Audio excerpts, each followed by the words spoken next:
지금 말레이시아 경찰이 오늘 오후에 기자회견을 열 예정입니다. 오후 1시 반에 이 피살 사건과 관련한 기자회견을 열 것으로 보이는데요.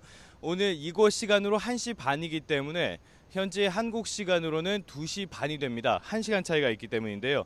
경찰부청장이 이 경찰청에서 직접 내용을 발표할 예정입니다. 현지 언론을 대상으로 하기 때문에 저희 같은 외신들도 이곳에 참여할 수 있는지는 아직까지 미지수입니다.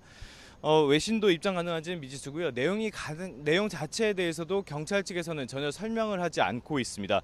다만 일요일에는 이렇게 현지 분위기를 봤을 때 이렇게 회견을 열고 내용을 발표하는 것은 상당히 좀 이례적이라는 평가를 받습니다.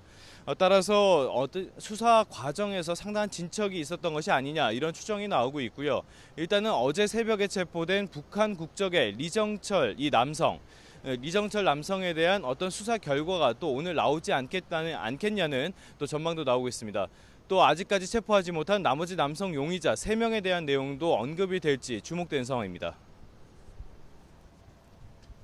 네, 이번에 체포된 북한 국적의 리정철이 이번 사건의 핵심이라는 전망이 나오는데 이 리정철 어떤 인물입니까?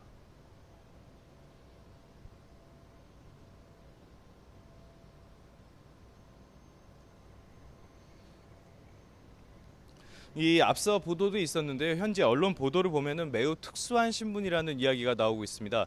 말레이시아에 있는 어떤 대사관과 접촉을 했다 이런 이야기인데 이 대사관은 북한 대사관으로 추정됩니다. 북한 특수요원으로도 볼 수 있고요. 그렇기 때문에 이번에 구체적인 범행 계획을 세우고 또 범행을 주도한 것이 아니냐 이런 것들이 현지에서 보고 있는 관측입니다. 외국인 노동자 신분증을 소지하고 있는 것으로 알려졌는데요. 말레이시아에서 1년가량 거주할 수 있는 신분증입니다. 그런데 보통 북한에서 외국에 나와 있는 외국인 노동자들 외화 벌이를 위한 건데요. 이 노동자들은 가족과 함께 현지에 동행하지 못합니다.